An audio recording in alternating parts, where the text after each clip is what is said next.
Chapter number 2 सजीव सृष्टी किंवा सजीवाची लक्षणे. सजीवाची लक्षणे हे पाहत असताना त्याला आपण कॅरेक्टरिस्टिक्स ऑफ लिव्हिंग थिंग असेल सायन्सच्या भाषेमध्ये इंग्लिशमध्ये म्हणलं जातं. पहिलं सजीवाची लक्षणे, याला लक्षणे म्हणजे कॅरेक्टरिस्टिक्स ऑफ लिव्हिंग थिंग्स. सजीवाची लक्षणे कोणकोणती आहेत? तर सजीव आणि निर्जीव मधला फरक तर आपल्याला माहितीच. तर सजीवाचे हे सगळी लक्षणे जी आहेत त्यामध्ये निर्जीवामध्ये ही लक्षणे नसतात. म्हणजेच निर्जीवामध्ये ही लक्षणे नसतात. सजीवामध्ये जे लक्षण आहेत ते 7-8 जे काही असतील ते आता आपण बघणारच आहोत, हे निर्जीवामध्ये नसतात. सजीव सृष्टीमध्ये कोणते लक्षण नंबर 1 दिलेले आहेत? वाढ, ग्रोथ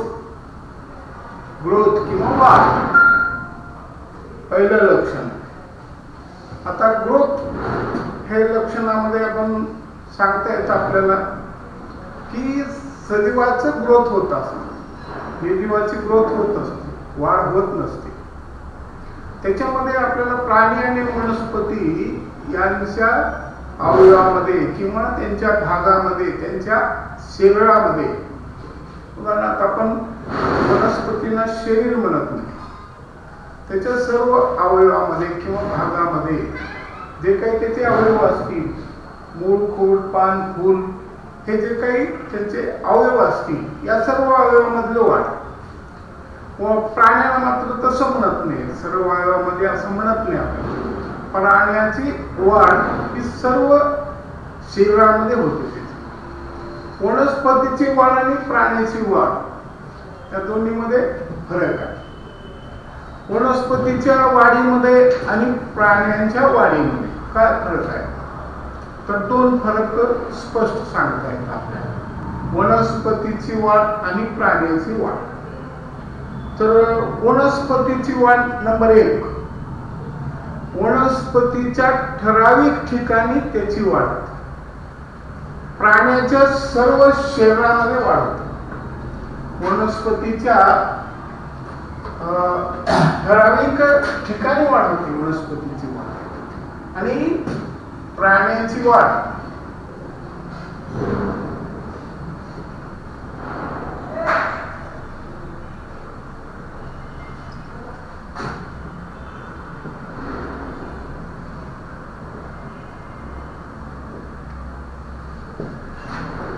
वनस्पतीची वाढ, प्राण्याची वाढ याच्यामध्ये 2 आहेत फरक. म्हणजे तुम्हाला वनस्पतीची वाढ व प्राण्याची वाढ यातील फरक सांगणारे 2 मुद्दे लिहा. असं परीक्षेमध्ये येऊ शकतं किंवा आपल्याला कळावं लागतं, माहिती पाहिजे आपल्याला. तर नंबर 1, वनस्पतीच्या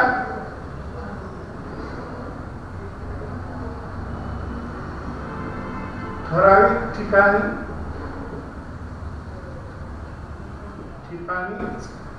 वाढ.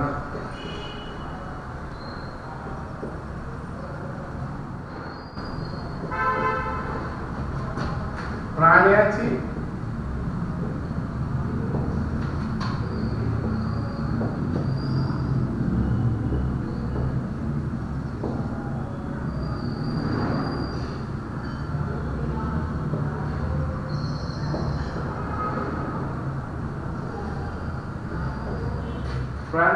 सर्व शरीरात वाढ,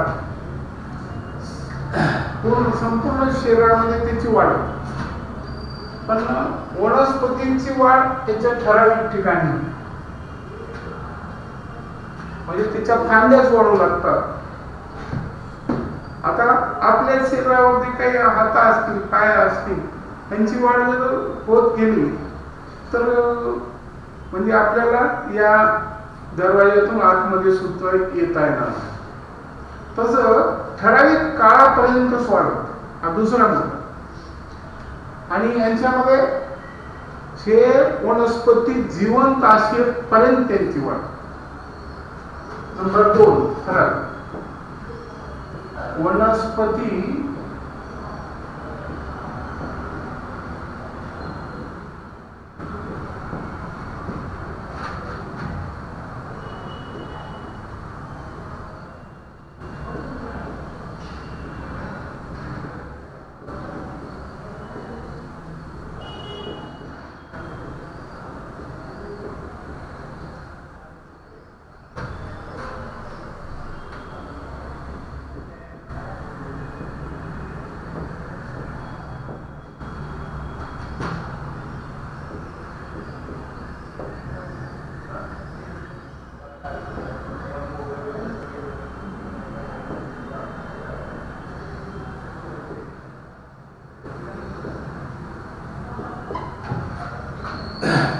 दोन फरक सांगितला आपण.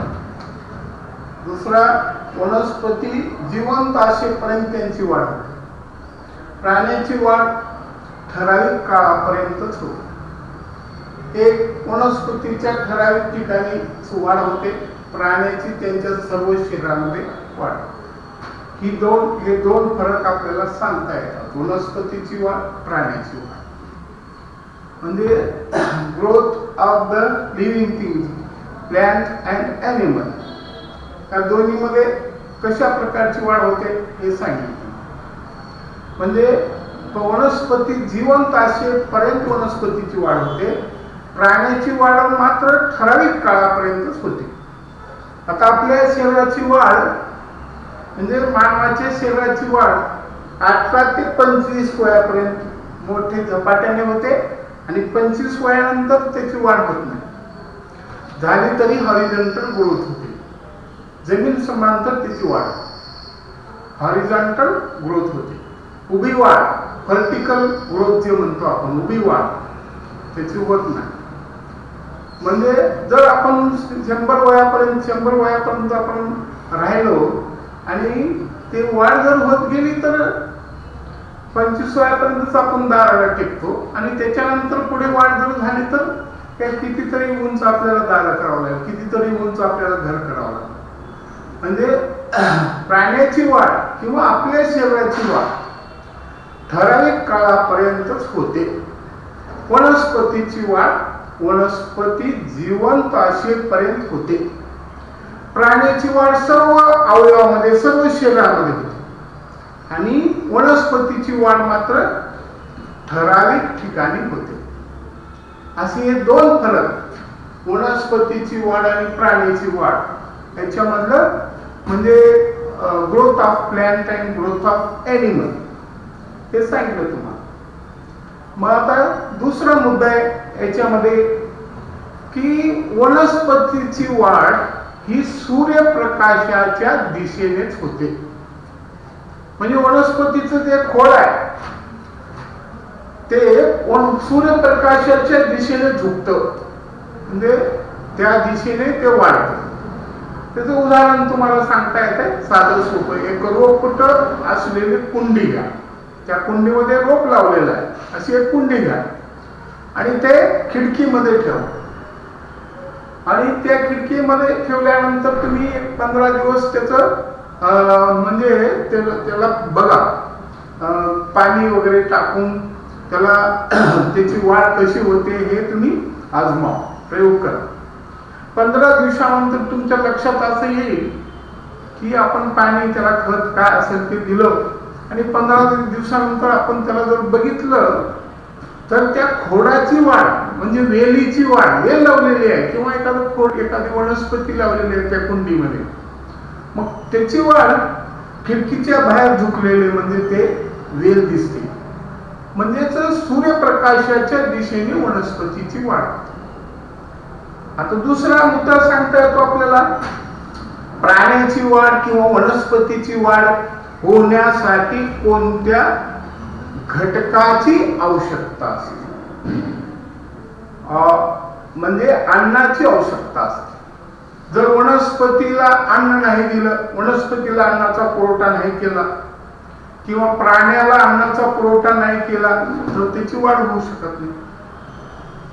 कारण आपल्याला माहित आहे सजीवाच्या लक्षणामध्ये अन्नपचन ही क्रिया आहे किंवा घेतलेल्या अन्नाचं साध्या वितळावी घटकात रूपांतर होणे ते रक्तामध्ये मिसळणे, रक्तामार्फत संपूर्ण शरीराला पुरवठा होणे, त्याला आपण अन्नपचन म्हणतो. डायजेशन म्हणजे when food is taken in our mouth which is converted into soluble substances and absorbed inside the blood and provided throughout the body part or all the cell of the body part which is provided to all the body part which is known as digestion of food. After digestion of food, अन्नपचन झाल्यानंतर ते शरीरातील सर्व घटकांना, सर्व अवयवांना पुरवठा झाल्यानंतर शरीराची वाढ होणे आणि त्याचा उपयोग आपल्या शरीराची झीज भरून काढण्यासाठी, growth of the body, wear and tear of the body, त्या अन्नाचा उपयोग आपल्या शरीराच्या वाढीसाठी, ग्रोथ ऑफ द बॉडी किंवा वाढीसाठी आणि शरीराची झीज भरून काढण्यासाठी, wear and tear of the body which is called assimilation किंवा त्याला आपण काय म्हणतो मराठीमध्ये सात्मीकरण, इंग्रजीमध्ये त्याला assimilation.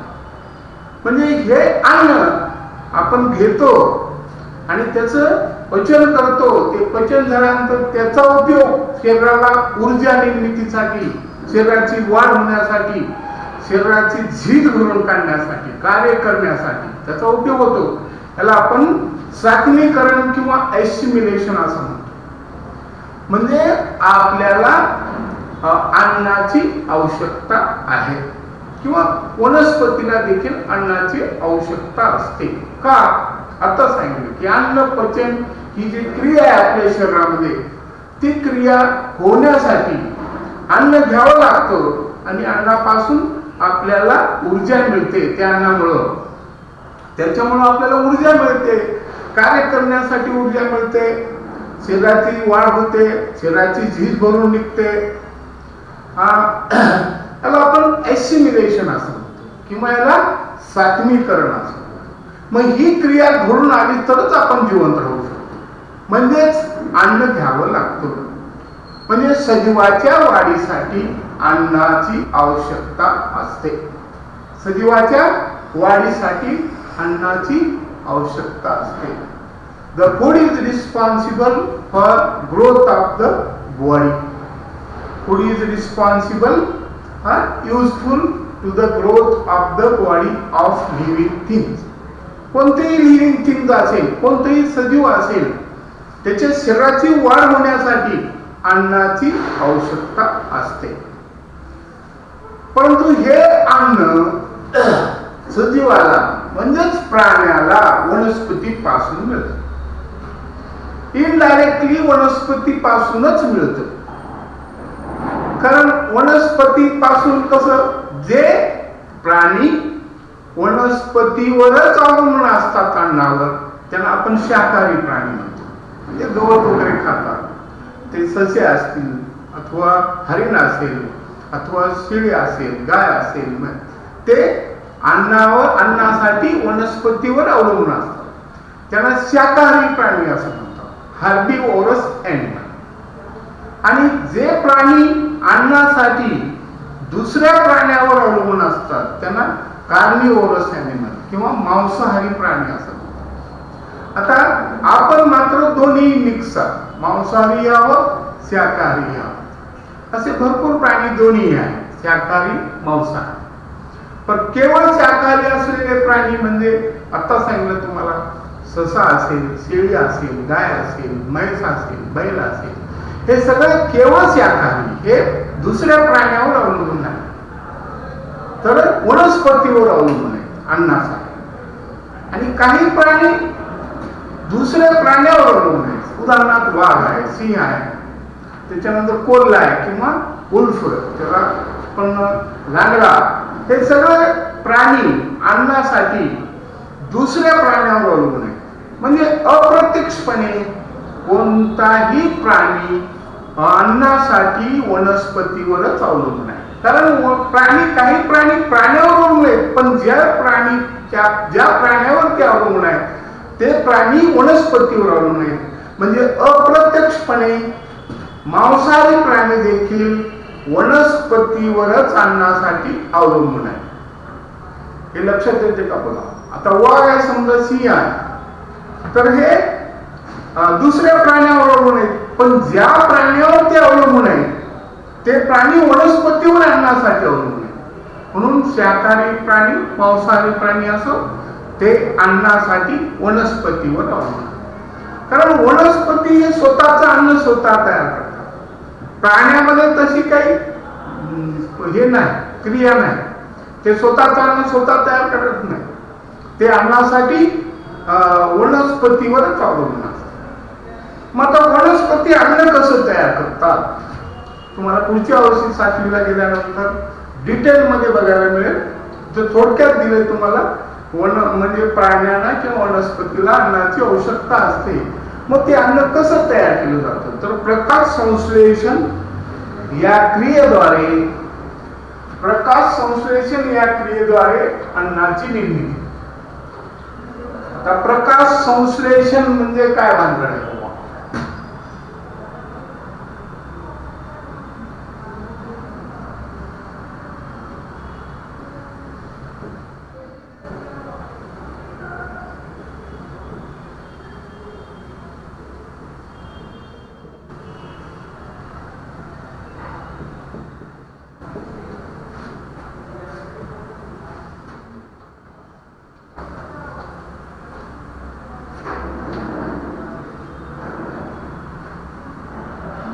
प्रकाश संश्लेषण म्हणजे काय? या क्रियेमुळेच वनस्पती अन्न तयार करतात आणि ते अन्न तयार करतात म्हणून आपण त्याच्यावर अवलंबून आहोत. मग वनस्पती स्वतःचं अन्न स्वतः तयार करतात आणि प्राण्यांना सुद्धा वनस्पतीद्वारे अन्न मिळतं.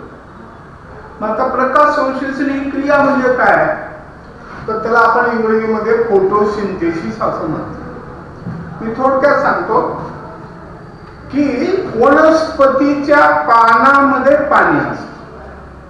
एक हवेमध्ये कार्बन डायऑक्साईड आहे, 0.03% आहे.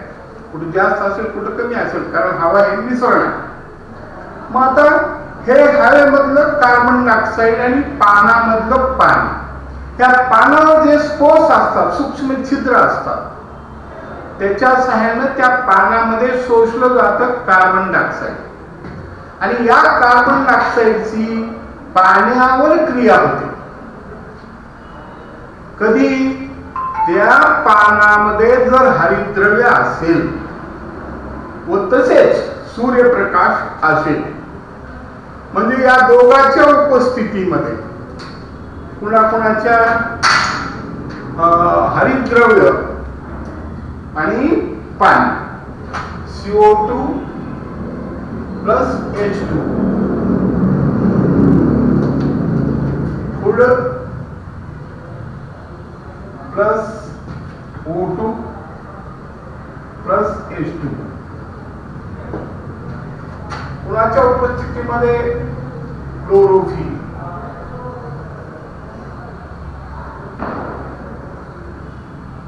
सनलाइट.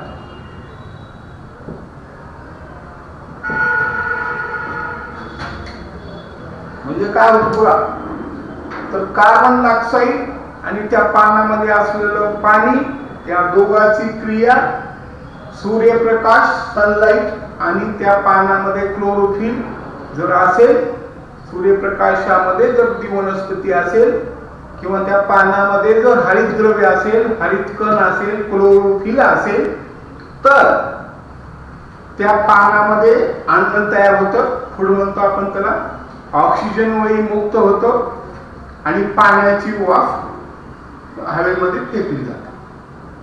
त्यामुळे पाऊस पडतोय आपल्याला माहित आहे. पाऊस का पडतो? वनस्पतीमुळे. कारण वनस्पती स्वतःचं अन्न तयार करत असताना किंवा अन्न तयार करून प्राण्याला प्रोव्हाइड करतात. त्यामुळं त्या क्रियेमध्ये या प्रकाश संश्लेषण क्रिया आपण याला म्हणतो फोटोसिंथेसिस म्हणतो. म्हणजे पानामध्ये असलेलं पाणी, हवेमध्ये असलेलं कार्बन डायऑक्साईड, उपस्थिती कोणाची? क्लोरोफिल, हरितद्रव्य आणि सूर्यप्रकाश यांच्या उपस्थितीमध्येच होते आणि तयार होतो अन्न त्या पाण्यामध्ये आणि ऑक्सिजन वायू मुक्त होतो, पाण्याची वाफ सुद्धा हवेमध्ये मिसळली जाते. याला आपण प्रकाश संश्लेषण असं म्हणतो किंवा याला फोटोसिंथेसिस असं म्हणतो. म्हणजे वनस्पती अशा प्रकारे अन्न तयार करतात आणि वनस्पती स्वतःचे अन्न स्वतः तयार करतात, तसं प्राणी करू शकत नाही. म्हणजे प्राणी वनस्पतीवर अवलंबून असतात. ते कोणतेही प्राणी असो, विषारी असो, शाकाहारी असो किंवा मांसाहारी असो, हे प्राणी अन्नासाठी वनस्पतीवर अवलंबून असतात. म्हणजे हवेमध्ये असलेलं कार्बन डायऑक्साईड, पाण्यामध्ये असलेलं पाणी आणि सूर्यप्रकाश आणि हरितकण यांच्या मदतीने हे अन्न तयार करतात आणि हवेमध्ये ऑक्सिजन वायू सोडला जातो आणि पाण्याची वाफ सोडली जाते. या पाण्याच्या वाफेमुळे परत पाणी मिळतं. हे आपण मागेच बघितलंय नैसर्गिक जलचक्रामध्ये. पाण्यापासून पाणी म्हणजे ज्या जमिनीमध्ये पाणी आहे, अनेक सोर्समध्ये, स्रोतामध्ये पाणी आहे, त्या सर्व पाण्याचं सूर्यप्रकाशामुळे बाष्पीभवन होतं, ते हवेमध्ये मिसळतं. त्या हवेमध्ये जे काही धुळीचे कण आहेत त्याच्यावरती जमा होतात, त्याचे ढग तयार होतात, ते हवेमध्ये वाऱ्यामुळे वर उडून जातात. त्याला थंड हवा लागली की पाऊस पडतो. हे वर्षाला चालू असते, याला आपण जलचक्र असं म्हणतो, नैसर्गिक जलचक्र. आणि या पृथ्वीच्या मध्ये एक क्षमता आहे की पाणी धरून ठेवण्याची कॅपॅसिटी आहे. त्यामुळं आपल्याला वर्षभर पिण्यासाठी, आंघोळीसाठी, सर्व जे काही क्रिया असतील या सर्व क्रियेसाठी पाणी उपलब्ध. तसं प्रकाश संश्लेषण या क्रियेमध्ये वनस्पती अन्न तयार करतात. आता पहिला मुद्दा तुम्हाला सांगितलं की वनस्पतीची वाढ आणि प्राण्याची वाढ या दोन्हीतील फरक सांगा. वनस्पतीच्या ठराविक भागातच त्याची वाढ होते, प्राण्याच्या सर्व शरीरामध्ये वाढ होते. एक फरक झाला. नंबर 2, वनस्पतीची वाढ वनस्पती जिवंत असेपर्यंत होते, प्राण्याची वाढ काही ठराविक काळापर्यंतच होते. म्हणजे आपल्या शरीराची वाढ ही 18 ते 25 वयापर्यंतच होते, उभी वाढ, जे व्हर्टिकल ग्रोथ म्हणतो आपण. हॉरिझॉन्टल ग्रोथ मात्र होईल, म्हणजे पण ग्रोथ जी आहे आपली उभी वाढ हे फक्त ठराविक काळापर्यंत 18 ते 25 वयोगटापर्यंतच होते. त्याच्यानंतर दुसरा मुद्दा आहे. दुसरा मुद्दा सांगितलं मी तुम्हाला त्यांच्यावरचा फरक, आणि दुसरा मुद्दा सांगितलं की वनस्पतीची वाढ सूर्यप्रकाशाच्या दिशेने होते. उदाहरण दिलं की एका रोप असलेले कुंडी घ्या, ते एका खिडकीमध्ये ठेवा आणि ते सूर्यप्रकाश काही 10-15 दिवसानंतर त्याची काळजी घ्या, पाणी वगैरे टाकून. 10-15 दिवसांनी त्याला बघा की ते सूर्यप्रकाशाच्या दिशेनं झुकलेलं दिसून येतं, ते खोड किंवा वेल. म्हणजे वनस्पतीची वाढ ही सूर्यप्रकाशाच्या दिशेने होते. वनस्पतीच्या खोडाची वाढ किंवा वेलीची वाढ सूर्यप्रकाशाच्या दिशेने होते. हा दुसरा मुद्दा. तिसरा मुद्दा आता सांगेन मी तुम्हाला, वनस्पतीच्या वाढीसाठी किंवा प्राण्याच्या वाढीसाठी, सजीवाच्या वाढीसाठी अन्नाची आवश्यकता असते. हे अन्न कुठून मिळतं? वनस्पतीपासून मिळतं. कारण वनस्पती स्वतःचे अन्न स्वतः तयार करतात. प्राण्यांमध्ये तशी काही योजना नाही. कारण हरितकण असेल तरच म्हणजे वनस्पती तयार करतात, तसं हरितकण आपल्या शरीरामध्ये किंवा प्राण्याच्या शरीरामध्ये नाही. ते म्हणून प्राणी अन्न तयार करू शकत नाहीत. वनस्पतीच्या पानामध्ये पाणी असतं, हवेमध्ये कार्बन डायऑक्साईड असतं. या दोन्हीची क्रिया सूर्यप्रकाश आणि त्या पानामध्ये असलेलं क्लोरोफिल किंवा हरितकण यांच्या मदतीने होते आणि अन्न तयार होतं त्या पानामध्ये. प्लस पाण्याची वाफ तयार होते, प्लस ऑक्सिजन वायू तयार मुक्त होतो. या क्रियेला आपण प्रकाश संश्लेषण किंवा फोटोसिंथेसिस असं म्हणतो. The carbon dioxide is in the air, water is in the leaf. The spores are on the leaves. Therefore, the carbon dioxide is absorbed inside the leaves of plant, and in presence of chlorophyll and sunlight, the food is found inside the leaf. Plus water vapor and oxygen is evaporated inside the air. This process is called photosynthesis. म्हणजेच वनस्पतीच्या पानामध्ये असलेलं पाणी, हवेमध्ये असलेलं carbon dioxide या दोन्हीची क्रिया त्या पानामध्ये असलेला हरितकण, सूर्यप्रकाश यांच्या मदतीने होतं आणि वनस्पती अन्न तयार करतात आणि ऑक्सिजन वायू मुक्त होतो, पाण्याची वाफ मुक्त होते, त्यामुळं पाऊस पडतो. हे सगळ्या गोष्टी आपण बघितलेल्या आहेत. झाडे लावा, झाडे जगवा, असं ब्रीदवाक्य आपल्याला माहितच आहे. तर पहिला मुद्दा आपला वाढ, सजीवाची लक्षणे मधला वाढ हा मुद्दा संपला. आता दुसरा मुद्दा आहे शोषण. ते अतिशय झोप आहे.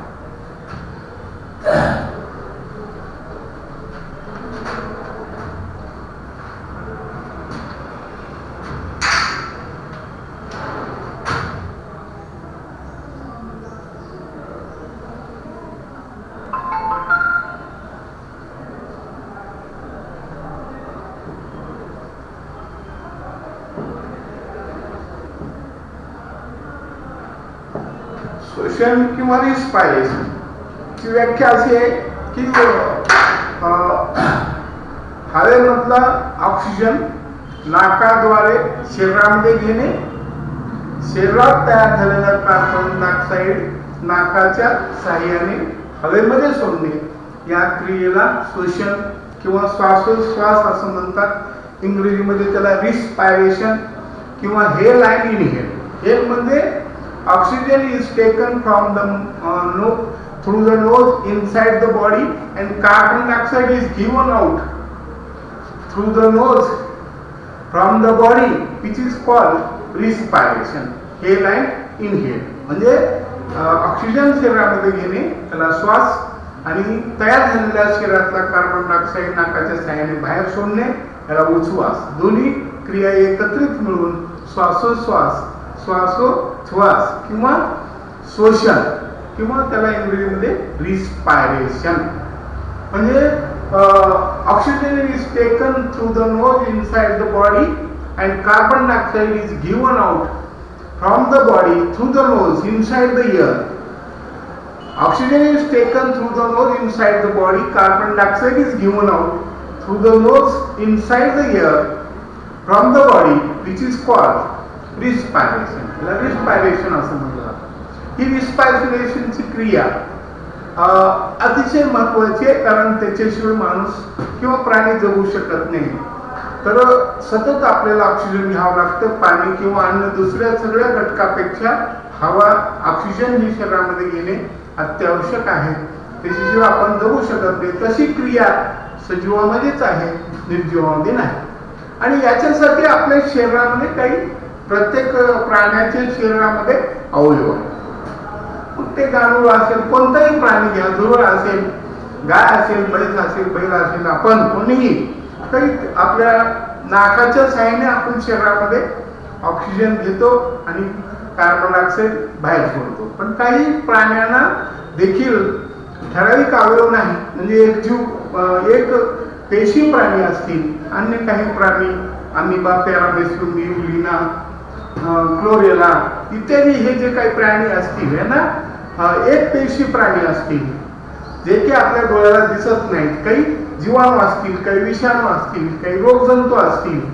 हे सगळे प्राण्यांना ठराविक काही अवयव नाही, तर ठराविक शरीराच्या काही भागाद्वारे त्याचं शोषण होत असतं. तसं वनस्पतीमध्ये सुद्धा शोषणासाठी ठराविक असा अवयव नाही. वनस्पतीच्या त्या खोडातून किंवा पानातून किंवा अन्य कोणत्या भागातून वेगवेगळ्या वनस्पतीच्या वेगवेगळ्या अवयवातून त्याचं शोषण होतं. तसंच ही शोषणाची क्रिया आपण सांगत असताना त्याचं डेफिनेशन तुम्हाला सांगितलं की when is oxygen is taken through the nose inside the body, carbon dioxide is given out through the nose inside the air. This process is called respiration. किंवा हवेतलं ऑक्सिजन शरीरामध्ये घेणे, शरीरात नाकाच्या साहाय्याने शरीरात घेणे, शरीरात तयार झालेला कार्बन डायऑक्साईड हा नाकाच्या साहाय्याने हवेमध्ये सोडणे, याला श्वासोच्छ्वास किंवा शोषण असं म्हणतात. हे दुसरी क्रिया आहे, म्हणजे दुसरं लक्षण झालं. आता तिसरं लक्षण आपण बघू. ते कोणतं, तर पुनरुत्पादन.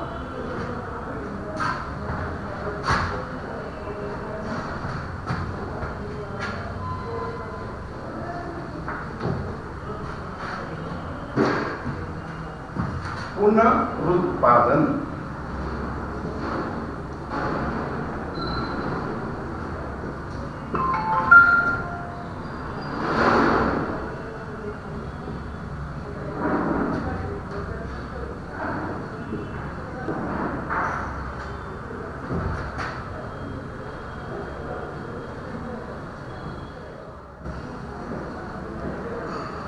पुनरुत्पादन किंवा त्याला प्रजनन असं म्हणतात, इंग्रजीमध्ये त्याला रिप्रोडक्शन असं म्हणतात. रिप्रोडक्शन, पुनरुत्पादन, प्रजनन किंवा रिप्रोडक्शन हे तिसरं लक्षण.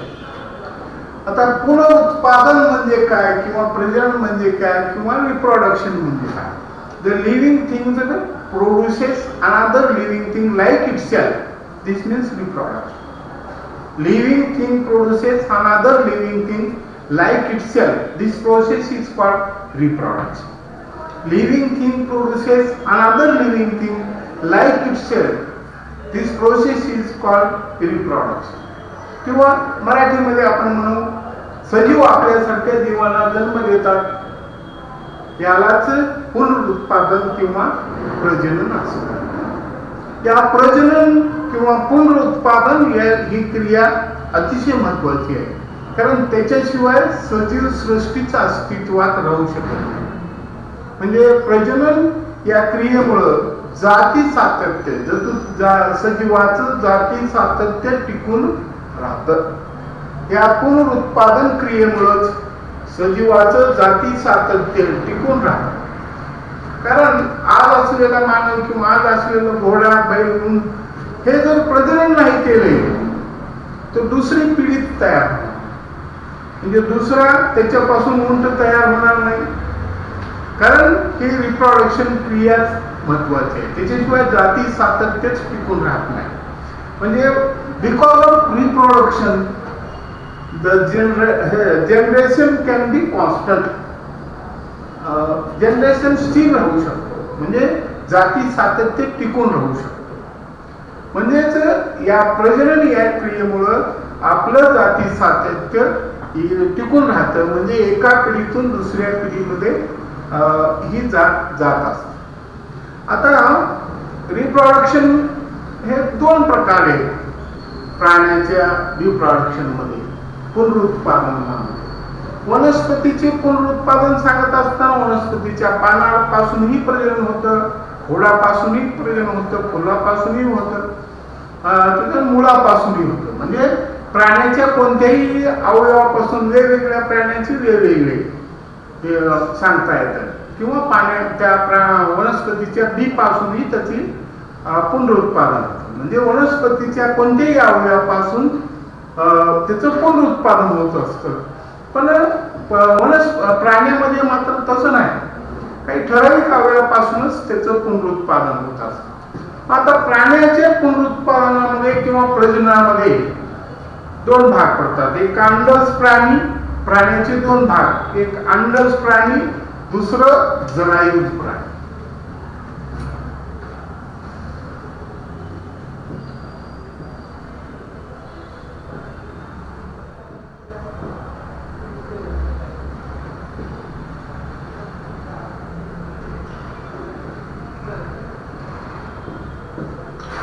अंडज प्राण्याला ओव्हिपॅरस ॲनिमल, जरायुज प्राण्याला व्हिव्हिपॅरस ॲनिमल असं म्हणतात. आता अंडज प्राणी कोणते, जरायुज प्राणी कोणते आपल्याला सहज सांगता येतात. अंडज प्राणी म्हणजे अंडे देणारे, जे अंडी देतात, त्या अंडी उगवतात, त्यापासून पिलू तयार होतं, पिलू बाहेर पडतं, त्यांना अंडज प्राणी असं म्हणतात. आणि जरायुज प्राणी म्हणजे जे डायरेक्ट पिलांनाच जन्म देतात, त्यांना जरायुज प्राणी. आता अंडज प्राण्यांबद्दल आपल्याला इंग्रजीमध्ये सांगतात, they are lay eggs, hatch eggs and birth of young ones. This is called अंडज प्राणी, म्हणजेच त्याला आपण oviparous. This animals is called oviparous. And viviparous animal, जरायुज प्राणी म्हणजे they can be give directly birth of young ones, म्हणजे ते डायरेक्ट पिलाला, सरळ पिलालाच जन्म देतात, यांना जरायुज प्राणी असं म्हणतात. जे सस्तन प्राणी आहेत आपण असतो त्याच्यामध्ये, देवमासा आहे. हे सगळे आपल्या डोळ्याला दिसणारे ते उंदीर, ससा, गाय, हे शेळी, हे सगळे पिलाला जन्म देतात, म्हणून त्यांना आपण जरायुज प्राणी असं किंवा विविध पॅरस ॲनिमल असं.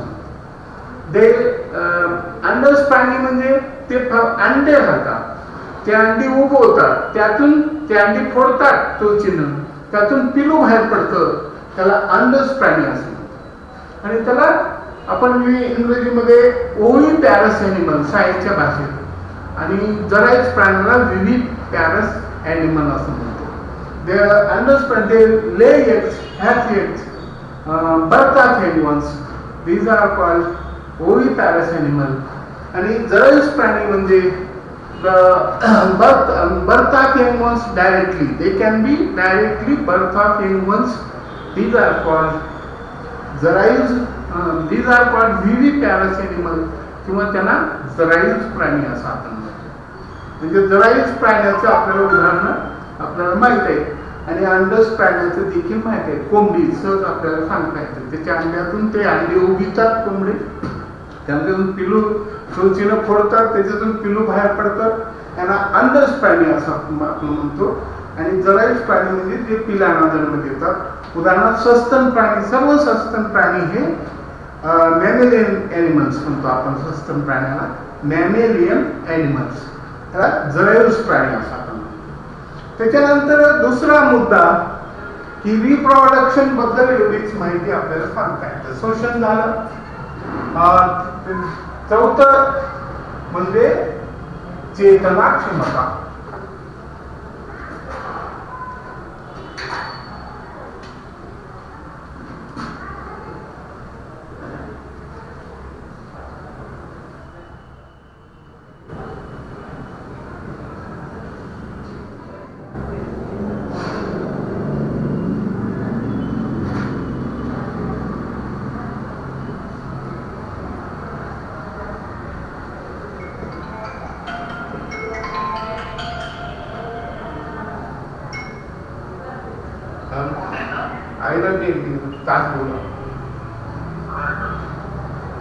Responsiveness to stimuli.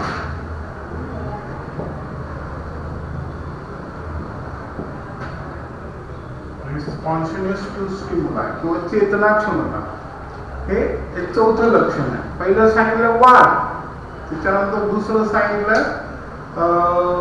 शोषण, आणि तिसरं सांगितलं पुनरुत्पादन किंवा प्रजनन. चौथं आहे चेतना क्षमता, किंवा याला इंग्रजीमध्ये रिस्पॉन्सिव्हनेस टू स्टिम्युलाई असं म्हणलं जातं. रिस्पॉन्सिव्हनेस टू स्टिम्युलाई म्हणजे चेतनेला, चेतनेला प्रतिसाद सजीवामध्ये जे चेतनेला प्रतिसाद देण्याची क्षमता असते, सजीवामध्ये चेतनेला प्रतिसाद देण्याची जी क्षमता असते त्याला चेतना. सजीवामध्ये चेतनेला प्रतिसाद देण्याची जी क्षमता असते त्याला चेतना. सजीवामध्ये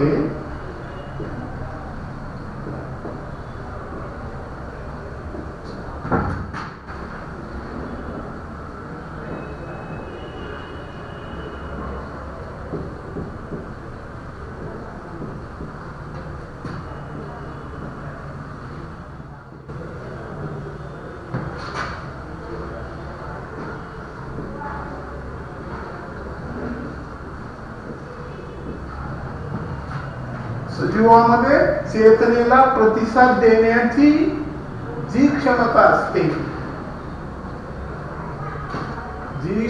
असते, त्याला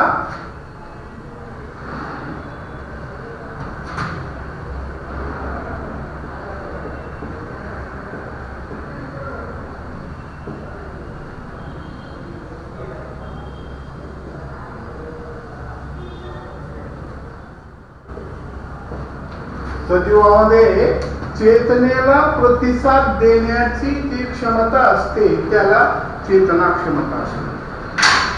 उदाहरण सांगता येते तर आपण चालत असताना आपल्या अंगठ्याला ठेच लागली,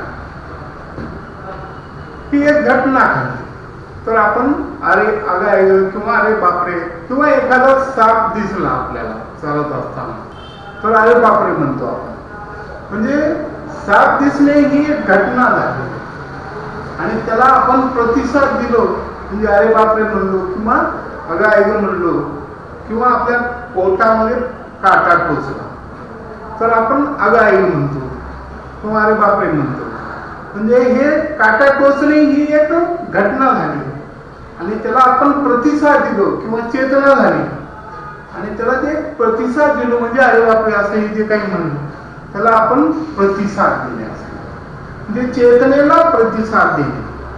तर आम्ही BA असताना एक कोयलरची पद्धती होती म्हणजे थॉर्नडाईक कोयलर असे शास्त्रज्ञ होते.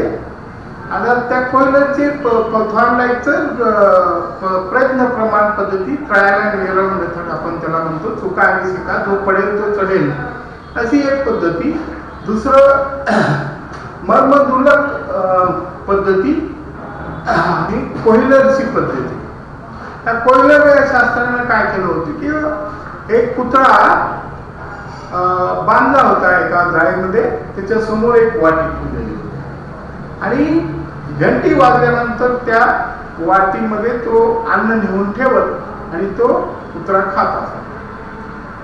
पण घंटी वाजल्यानंतर ताबडतोब त्याच्या त्या वाटीमध्ये लाळ गळत तो म्हणजे काही वेळेस तो असं केला त्या कोयलरनं की जास्त काळानंतर 5 मिनिटानंतर 10 मिनिट घंटी वाजल्यानंतर 10 मिनिटानंतर ते खाद्य नेऊन ठेवत असताना त्या वाटीमध्ये जमलेलं लाळ ही वाढू लागली.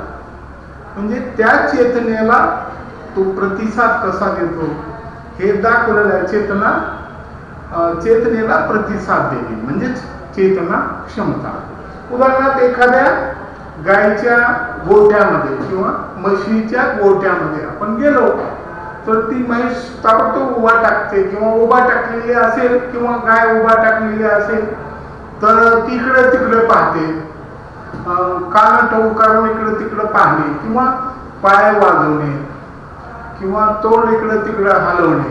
म्हणजे तुम्ही तिथं जाऊन उभा टाकणे ही एक घटना झाली. त्याला प्रतिसाद ते गाय किंवा म्हैस काय देते हे प्रतिसाद चेतनेला प्रतिसाद देते. उदाहरणार्थ एखादा शर्यत आहे आणि ती शर्यत आपल्या वर्गाच्या टीमनं एक क्रिकेटची मॅच आहे समजा. मॅच असताना आपल्या वर्गाची मॅच दुसऱ्या एका वर्गाबरोबर दुसऱ्या वर्गाच्या तुकडीबरोबर जर लावली आणि त्याच्यामध्ये आपला वर्ग जर जिंकला तो क्रिकेटचा आपल्याच वर्गात संघ जर जिंकला तर आपण आनंदाने उड्या मारतो. म्हणजे संघ जिंकणे ही एक घटना झाली, चेतना झाली आणि त्याला प्रतिसाद म्हणून आपण आनंदाने उड्या मारतो. मागच्याच थोड्या काळामध्ये 2011 मध्ये माहित आहे की आपला देश 1982 नंतर 83 नंतर 2011 पर्यंत 83 नंतर म्हणजे जवळजवळ 28 वर्ष हा आपला देश म्हणजे वर्ल्ड कप जिंकलेलाच नव्हता. मग धोनी हा कॅप्टन असताना सचिन तेंडुलकर त्याच मॅच नंतर तो रिटायरमेंट घेतला. त्या काळाला की 2011ला शेवटची मॅच आपली श्रीलंकेबरोबर होती. तर लास्ट बट 1 ओव्हरमध्येच त्या धोनीनं 18 रन काढून ही मॅच जिंकून दिलं. शेवटचा तो छक्का सुद्धा मारला शेवटच्या बॉलवर आणि ते शेवटच्या बॉलवर छक्का मारल्यानंतर आपल्या सगळे इंडियातले जे क्रिकेट प्रेमी आहे जे टीव्हीवर बसलेले ते आनंदाने उड्या मारू लागले. आणि ते उड्या मारत असताना ते देखील लोक ते सगळे क्रिकेटपटू जे काही असतील ते फवारे मारू लागले एकमेकाच्या डोक्यावर. सचिन तेंडुलकरला तर काही जण घेऊन गेले ते पूर्ण भागामध्ये. म्हणजे ते जिंकणे ही एक चेतना झाली आणि त्याच्यावर आपण जे काही आनंद प्रगट केलं हे प्रतिसाद आहे म्हणजे चेतनेला प्रतिसाद देणे. त्याच्यानंतर दुसरा मुद्दा सांगतो, आपल्या पायाच्या अंगठ्याला जर ठेच लागली तर आपण अगायला असं म्हणतो. किंवा सूर्यप्रकाश आहे त्या सूर्यप्रकाशाकडे आपण डायरेक्ट म्हणजे बघू शकत नाही. तर सूर्यप्रकाशाकडे आपण टक लावून बघू शकत नाही.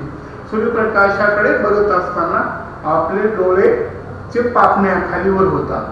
किंवा एखाद्या यात्रेमध्ये आपण पाहतो, किंवा जास्त लांब जाण्यापेक्षा लातूरचे जे काही सिद्धेश्वर यात्रा आहे, सिद्धेश्वर मंदिरासाठी, सिद्धेश्वर आपल्या देवासाठी म्हणून जी यात्रा भरते शिवरात्रीच्या टायमाला, वेळेला 15 दिवस ती यात्रा चालते. आणि 15व्या दिवशी संपूर्ण लातूरचे जे काही कुस्ती पैलवान किंवा कुस्ती आवडणारे, कुस्ती हा खेळ आवडणारे ते पाहायला जातात. आणि त्या भागाचे किंवा त्या गावचे जे काही खेळाडू असतील ते खेळत असताना तर आपण त्या व्यक्तीकडे, त्या कुस्तीगीरकडे, त्या पैलवानाकडे हातवारे करतो. असं धर, तसं धर, असं पाड, तसं पाड. ह्या सगळ्या गोष्टी आपण, किंवा याला आपण चेतनेला प्रतिसाद देणे, म्हणजे तो काय ऍक्शन करत असतील त्याला आपण प्रतिसाद देतो. त्याला चेतना क्षमता, म्हणजे सजीवामध्ये चेतनेला प्रतिसाद देण्याची जी क्षमता असते त्याला चेतना क्षमता असं म्हणतात. Responsiveness to stimuli which is called responsiveness to stimuli. म्हणजे when our team is wins a game, at that time we are the like trophy high jump or jump. Our team is win a game, at that time trophy is high and jump or jump. आपण trophy वर उडवतो आणि आनंदाने उड्या मारतो. किंवा stuck to toe ouch, आपल्या पायाच्या अंगठ्याला जर समजा ठेच लागली तर आपण अरे बापरे किंवा अगं आई गं असं म्हणतो. हे चेतनेला प्रतिसाद देणे. त्याच्यानंतर दुसरा आपल्याला उदाहरण देता येतं, लाजळूच्या पानाला आपण हात लावलो. लाजळूच्या पानाला आपण हात जर लावलं तर त्याची पानं मिटतात. म्हणजे when we are touch our finger to the leaves of mammalian plant, at that time their leaves are up and down. म्हणजे त्याचे पानं खालीवरी होतात, म्हणजेच त्याचे पानं निघतात. पुन्हा हात बाजूला काढल्यानंतर ते परत पूर्ववत येतात. हे रिस्पॉन्सिव्हनेस टू स्टिम्युला किंवा चेतनेला प्रतिसाद देणे. किंवा एखादं लग्नाचा समारंभ आहे, त्यावेळेला आपण काय करतो की तिथं थोडा उशीर झालेला आहे लग्न लावण्यासाठी, आपण जेवण घरी गेलोच नाही, तर आपण तिथं जे काही जेवण तयार केलेलं आहे, उदाहरणार्थ जिलेबी तयार केलेली असेल, त्याचा वास जर आपल्या नाकाला आला, आपल्याला समजतं किंवा हे अन्न तयार केले, अन्न पदार्थ तयार केले, मग त्यावेळेस आपल्या तोंडाला पाणी सुटणे, याला चेतना क्षमता किंवा चेतनेला प्रतिसाद देणे असं म्हणलं जातं.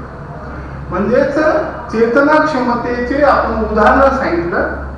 when our team is win a game, at that time rise trophy high, jump or joy, किंवा stuck to toe, at that time ouch. when team is touch to our finger, at that time we are ouch. And also when we touch the mammalian plant finger, their leaves are up and down. म्हणजेच ते लाजळूची पानं खालीवर म्हणजे मिटतात हात लावल्यानंतर. आपण कुस्तीचा खेळ बघत असताना हातवारे करतो, किंवा एखाद्या ठिकाणी आपण जेवणासाठी लग्नासाठी गेलेला असताना आपल्या तोंडातून लाळ गळते, लाळ म्हणजे सुटते आपल्या तोंडाला, कारण आपल्याला भूक लागलेली असेल तर त्याचा वास आपल्याला आल्यानंतर अमुक पदार्थ तयार केलेला आहे हे लक्षात येताच आपल्या तोंडातून लाळ गळते, लाळ सुटते. हे चेतनेला प्रतिसाद देणे किंवा चेतना क्षमतेचे इत्यादी उदाहरण आहे. पहिलं चेतना क्षमता म्हणजे काय त्याची उदाहरण, वेगवेगळी उदाहरणं मी आता सांगितलं. तर सजीवामध्ये चेतनेला प्रतिसाद देण्याची जी क्षमता असते त्याला चेतना क्षमता. दुसरं तुम्हाला सांगितलं, गोठ्यामध्ये गाय आहे, म्हैस आहे, ते आपण गोठ्यामध्ये गेलो तर ते बसलेले असेल तर उभा टाकते, किंवा उभा टाकलेले असेल तर कावळा इकडे तिकडे बघते, किंवा ते कान हलवते, किंवा हातपाय पाय हलवते, शेपूट हलवते. तर हे जे काही तुम्ही गेल्यानंतर ती घटना झाली त्याला प्रतिसाद ते देतं, चेतनेला प्रतिसाद देणे. किंवा दुसरं उदाहरण तुम्हाला आणखीन सांगता येतं की एखादं गायचं वासरू असेल आणि ती गाय तिथे थांबलेली असेल तर ती गायच्या वासरासाठी ती हंबरते. याला चेतना क्षमतेचे हे उदाहरण आहे. सजीवामध्ये चेतनेला प्रतिसाद देण्याची जी क्षमता असते त्याला चेतना क्षमता असे म्हणतात. तर आपले 4 मुद्दे झाले. नंबर 1, पहिला लक्षण झालं वाढ, दुसरं लक्षण झालं शोषण, तिसरं लक्षण झालं पुनरुत्पादन, चौथं लक्षण झालं चेतना क्षमता. अशी 4 लक्षणं झाली. आता 5वं एक लक्षण आहे ते म्हणजे एक्सक्रिएशन किंवा उत्सर्जन.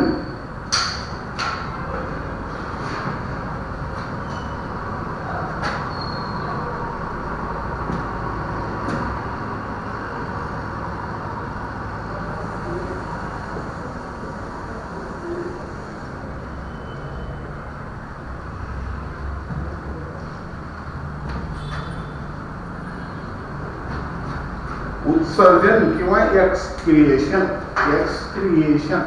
उत्सर्जन. तर आपल्या शरीरामध्ये जो उत्सर्ग तयार होतो, आपण अन्न घेतल्यानंतर अन्नाचं पचन होतं.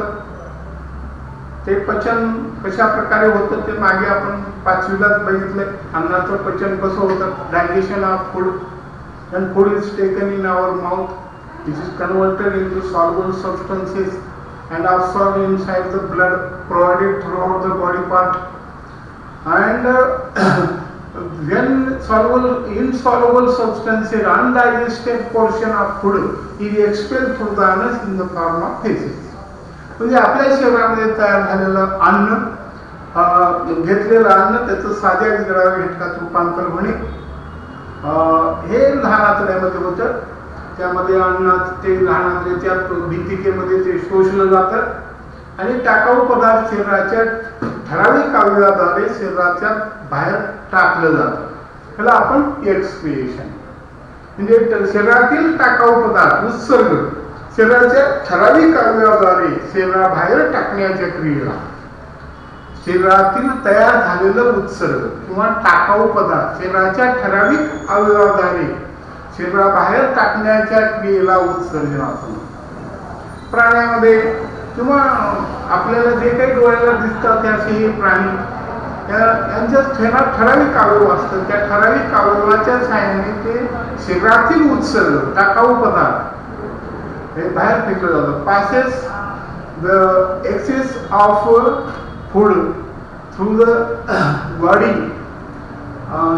which is called passes excess of the food from the body, which is called excretion. म्हणजे एक्सेस झालेलं फूड, अनडायजेस्टेड फूड, न पचलेलं भाग अन्नाचं शरीराच्या ठराविक अवयवाद्वारे बाहेर फेकून देण्याच्या क्रियेला उत्सर्जन असं म्हणतात. The undigested portion of food is expelled through the anus in the form of feces. हे विष्ठेच्या स्वरूपामध्ये बाहेर फेकून दिलं जातं, एक्सपेल केलं जातं.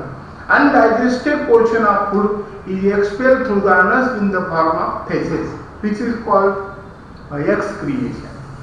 Undigested portion of food म्हणजे न पचलेला भाग, which is expelled through the anus बुद्धद्वारा वाटे, through the anus in the form of faeces, फेसेसच्या सहाय्याने बाहेर फेकून दिलं जातं, विष्ठेच्या स्वरूपामध्ये बाहेर फेकून दिलं जातं. Particular organ which is expel through the anus in the form of faces, Anas असं म्हणलेलं आहे म्हणजे पर्टिक्युलर ऑर्गन आहे, त्याच्या सहाय्याने बाहेर फेकून दिलं जातं, एक्सपेल केलं जातं. त्याला आपण एक्सक्रिएशन किंवा त्याला आपण उत्सर्जन असं. आता आपण 5 गोष्टी. असं वनस्पती मध्ये मात्र काही ठराविक अवयव नाही. ठराविक त्याच्या पानाद्वारे, खोडाद्वारे. तर खोडाला तुम्ही जर समजा एखादा असं कुऱ्हाडीने किंवा कोयत्यानं असं जर तुम्ही खास पाडली तर त्याच्यातून डिंक बाहेर पडते. म्हणजे हे डिंक काय तर उत्सर्ग आहे. म्हणजे उत्सर्गित घटक उत्सर्ग आहे. पानावर काही घटक तयार होतात, खोडावर काही घटक तयार होतात, हे सगळे उत्सर्ग आहे त्या वनस्पतीचे. आता हे वनस्पती त्या ठराविक अवयवातून हे उत्सर्ग बाहेर फेकून देतात. त्यांना असं स्पेशल काही आंदोलन नसतं. ठराविक अवयवाद्वारेच ते म्हणजे टाकाऊ पदार्थ बाहेर टाकतात असं नाही. तर त्याच्या कोणत्याही अवयवातून हा उत्सर्ग बाहेर फेकून दिला जातो. टाकाऊ पदार्थ बाहेर फेकून दिला जातो. वनस्पतीतून किंवा प्राण्यातून उत्सर्ग बाहेर फेकून ठराविक अवयवाद्वारे उत्सर्ग बाहेर फेकून देण्याच्या क्रियेला उत्सर्जन असतात. passes the undigested food through the anus in the form of feces, which is called excretion. त्याला आपण एक्सक्रिएशन असं म्हणतो. प्राण्यामध्ये असं अवयव असतात त्या ठराविक अवयवाद्वारे ते म्हणजे अनडायजेस्टेड पोर्शन ऑफ फूड बाहेर फेकून देतात. तर वनस्पतीमध्ये ठराविक अवयवाद्वारे म्हणजे फेकून देत नाही, तर कोणत्याही अवयवाद्वारे ते उत्सर्ग बाहेर फेकून दिले जातात. तर अशा प्रकारे आपण 5 गोष्टी बघितल्या. तर त्या 5 गोष्टी कोणत्या? तर पहिला मुद्दा आपण बघितला पहिलं वाढ. दुसरा मुद्दा बघितला आपण श्वसन. तिसरा मुद्दा बघितला आपण हे रिस्पायरेशन किंवा श्वसन झाल्यानंतर प्रजनन किंवा पुनरुत्पादन. त्याच्यानंतर बघितलं चेतना समता. चौथा. 5वा बघितला आपण उत्सर्जन. असे 5 गोष्टी बघितल्या. पहिला सुरू वाढ. वाढीमध्ये पहिला मुद्दा बघितला की सजीव प्राण्यातील वाढ, वनस्पतीतील वाढ. प्राण्यातील वाढ त्याच्या ठराविक काळापर्यंत होते. वनस्पतीची वाढ मात्र वनस्पती जिवंत असेपर्यंत होते. हा पहिला फरक. दुसरा फरक काय त्यांच्यामधला? तर प्राण्याची वाढ ठराविक ठिकाणी न होता संपूर्ण अवयवात होते, शरीरात होते. वनस्पतीची वाढ ठराविक ठिकाणी होते. हे 2 वाढीमधले फरक. दुसरा एक मुद्दा त्या वाढीमध्ये की वनस्पतीची वाढ सूर्यप्रकाशाच्या दिशेने होते. तिसरं की वनस्पतीच्या किंवा प्राण्याच्या वाढीसाठी अन्नाची आवश्यकता असते. मग हे अन्न कसं तयार होतं तेही सांगितलं तुम्हाला. प्रकाश संश्लेषण या क्रियेद्वारे तयार होते किंवा फोटोसिंथेसिस या क्रियेद्वारे वनस्पती अन्न तयार करतात. ते कसं? तर वनस्पतीच्या पानामध्ये पाणी असतं, हवेमध्ये कार्बन डायऑक्साईड असतं आणि सूर्यप्रकाश आणि त्या पानामधलं हरितद्रव्य यांच्या मदतीने ते अन्न तयार करतात आणि ऑक्सिजन वायू मुक्त होतो. पानामध्ये अन्न तयार होतं आणि पाण्याची वाफ मुक्त होते. त्या पाण्याच्या वाफीमुळेच पाऊस पडतो. हे नैसर्गिक जलचक्र अवलंबून आहे. दुसरं यालाच आपण प्रकाश संश्लेषण किंवा फोटोसिंथेसिस असं म्हणतो. Water is in the air, spores on the leaves of plant, and water is in the leaves of plant. These two are react in presence of chlorophyll and sunlight, forming food plus water vapor plus oxygen. This process is called photosynthesis. याला प्रकाश संश्लेषण. वनस्पती अन्न पुरवठा करतात. वनस्पती स्वतःचं अन्न स्वतः तयार करतात. प्राणी मात्र स्वतःचं अन्न स्वतः तयार करत नाही. त्यांना अन्नासाठी वनस्पतीवर अवलंबून राहावं लागतं. आणि जे प्राणी अन्नासाठी वनस्पतीवरच अवलंबून असतात त्यांना आपण माहित आहे शाकाहारी प्राणी म्हणतो. जे प्राणी दुसऱ्या शाकाहारी प्राण्यावर अवलंबून असतात अन्नासाठी त्याला मांसाहारी प्राणी म्हणतो. शाकाहारी प्राण्यामध्ये जे गवत खातात, शेळी, गाय, बैल किंवा ससा हे शाकाहारी प्राणी. मांसाहारी प्राण्यामध्ये सांगितलं तुम्हाला वाघ, कोल्हा, लांडगा, सिंह हे सगळे प्राणी हिंस्र प्राणी हे यांना आपण मांसाहारी प्राणी म्हणतो. म्हणजे हे देखील अन्नासाठी वनस्पतीवरच अवलंबून असतात, कारण अप्रत्यक्षपणे प्राण्यावर, दुसऱ्या शाकाहारी प्राण्यावर म्हणजे शाकाहारी प्राणी वनस्पतीवर, हेही सांगितलं तुम्हाला. वनस्पती अन्न तयार करत असताना त्यांच्यामध्ये क्लोरोफिल असायला पाहिजे, हरितकण असायला पाहिजे आणि प्रकाश असायला पाहिजे, सूर्यप्रकाश असायला पाहिजे, तरच तिथं प्रकाश संश्लेषण ही क्रिया घडून येते, अन्यथा वनस्पती अन्न तयार करू शकत नाही. आणि अशी ही वनस्पतीमध्येच एक क्षमता आहे की वनस्पती स्वतःचं अन्न स्वतः तयार करतात, प्राणी मात्र स्वतःचं अन्न स्वतः तयार करू शकत नाही.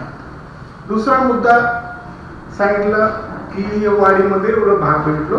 दुसरा मुद्दा आपण श्वसन अतिशय सोपं, की हवेमधलं ऑक्सिजन शरीरात नाकाच्या साह्याने शरीरात घेणे, शरीरात तयार झालेला कार्बन डायऑक्साईड हवेमध्ये सोडणे, या क्रियेला आपण श्वसन असं म्हणतो. किंवा हे line inhale oxygen is taken through the nose inside the body, carbon dioxide is given out from the body through the nose inside the air. This process is called respiration. Respiration ही जी क्रिया घडून येते, ही क्रिया म्हणजे प्राण्यामध्ये वनस्पतीमध्ये घडून येते, पण प्राण्यामध्ये काही ठराविक अवयव असतात, वनस्पतीमध्ये तसं काही ठराविक अवयव नसतात, तर वेगवेगळ्या अवयवातून ही क्रिया घडून येते.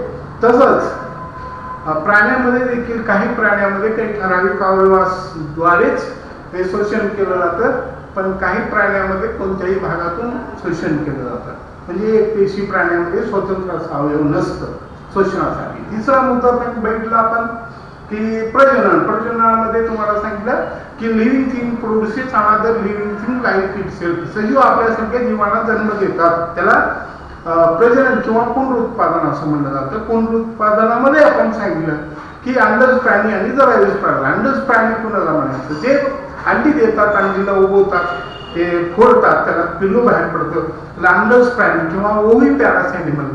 आणि जे प्राणी पिलाला डायरेक्ट जन्म देतात त्यांना व्हिवी पॅरस ॲनिमल किंवा जरायुज प्राणी. आपण त्याच्यामध्ये बघतो जे डायरेक्ट पिल्लाला जन्म देतात, की आपल्या डोळ्याला दिसणारे भरपूर प्राणी आहेत, त्याला आपण जरायुज प्राणी असं, मॅमेलियन ॲनिमल्स हे जरायुज प्राणी असतात. म्हणजे सस्तन प्राणी हे जरायुज प्राणी. देव मासा हा देखील सस्तन प्राणी आहे, एक्सेप्शन म्हणजे टिपिकल एक्झाम्पल म्हणून सांगताय. तर चौथा मुद्दा आपण बघितला चेतना क्षमता.